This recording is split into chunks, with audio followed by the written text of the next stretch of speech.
J.J. Watt tweeted, hard no on that proposed CBA. The Packers' David Bakhtiari, very critical of it, talking about the split amongst all of the owners, and says, is this equation supposed to make sense? Not to mention the 0.5% only happens if we agree to an extra game a season, hashtag know your worth. And then Richard Sherman retweeted his agreement with Darren Ravel's tweet, and I'm going to read you what Ravel posted. He said, I've been covering sports labor for 20 years. This deal the NFL owners are putting forth might be the worst deal, with the exception of the deal the NHL players accepted in 2005 after a year off. There's no way the NFLPA says yes to this. So the negative reaction, I got two players here. Quickly, Dan Graziano, you were there with the owners yesterday. When you hear this negative reaction from the J.J. Watts of the world, what thoughts go through your mind? I just feel like they're not fully educated on what they're talking about. It's not like the owners sent over a proposal yesterday that no one had looked at before and said, hey, say yes or no to this. This has been negotiated between the union and the league for 9 or 10 months, and this is where they've gotten. And the union feels like this is as far as they're going to get, so they're putting it to their members to vote. I talked to a player last night who's been involved in the negotiations, and I mentioned the J.J. Watt tweet, and this guy said to me, all right, JJ, so go be a player rep, get involved, help negotiate the deal.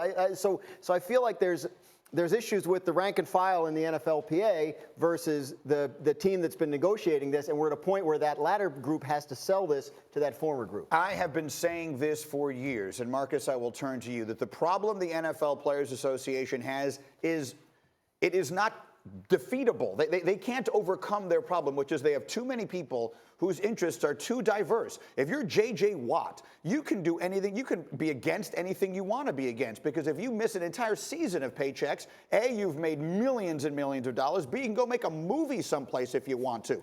But then you got players like Marcus Spears, who's a Pro Bowl player who makes a very good living but doesn't have J.J. Watt money. And then you've got the majority of the league who are guys who are genuinely living week to week and paycheck to paycheck very well by normal human standards, but certainly can't afford to miss a lot of time. And all of those players have to be represented in one vote. And this doesn't get headlines, but that's kind of the win in this deal, is at the minimum salary level. Minimum salaries over the life of this deal are going to go up. Instantly, they'll go up by 20-25%. That's more than half the players in the league operating at minimum salaries. It's just irresponsible for J.J. Watt to tweet that.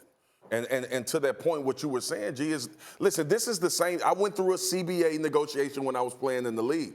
There are tiers to what guys make. And based on those tiers, it's different reactions. Most guys in the NFL, I want fans to know out there, everybody in the NFL is not millionaires. Right. Most of these guys have to take care of every single penny that they make, because they are also paying other people to do jobs, which most people in normal jobs don't have to. Right. They have agents, they have financial guys, certain things. So it's more of a cost. It's relative, basically, is what I'm saying. Yeah. But when you get a guy that has made $100 million playing football, saying it's a hard no on the CBA, right, you're not speaking for 92% of the rest of the NFL that needs to be paid. Yeah, that's the problem. And, you know, J.J. Watt, great talent, done tremendous work off the field, but you can't shoot out tweets like that when these guys have been in the negotiating room, in the boardroom, trying to negotiate the best deal they could. Now, it's Richard Sherman.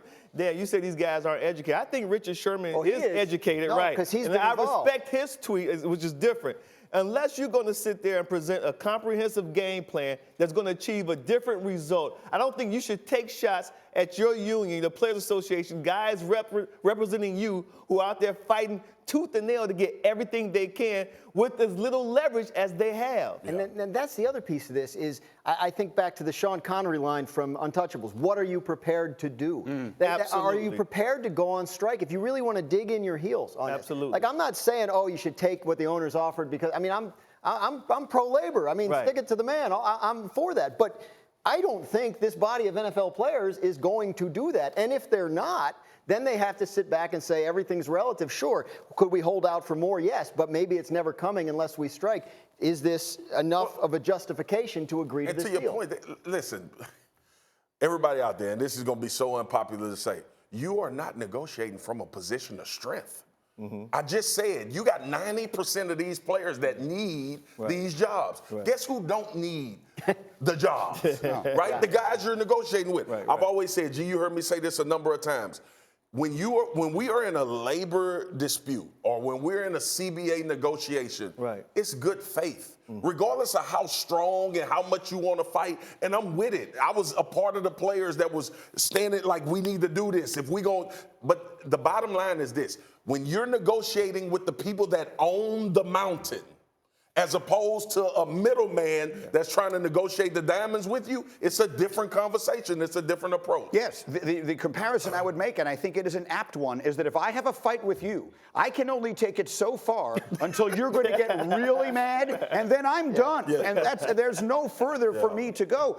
And so, I respect J.J. Watt's right to his opinion, but at the end of the day, every player in the NFL didn't host Saturday Night Live 2 weeks ago. That's not on most guys' list of options. Yeah. And I don't think just randomly tweeting, I'm hard no on this, is doing anybody any good. And frankly, if he really wants to try and help the cause of the players, something like that winds up hurting their cause terribly, because it is a signal to all of the owners, oh, we've got these guys exactly where we want them. And it's a lack of understanding of what hard no means. Major League Baseball players went on strike 5 times. Yeah. There's no salary cap in Major League Baseball. They canceled an entire postseason and World Series because the owners were trying to put a salary cap in place. If NFL players are out there and they are willing to do that, right, then hey, hard no all the way. But and that's always been the issue, Dan. Like when we start talking about both of these leagues, NBA, MLB, and the NHL, not so much.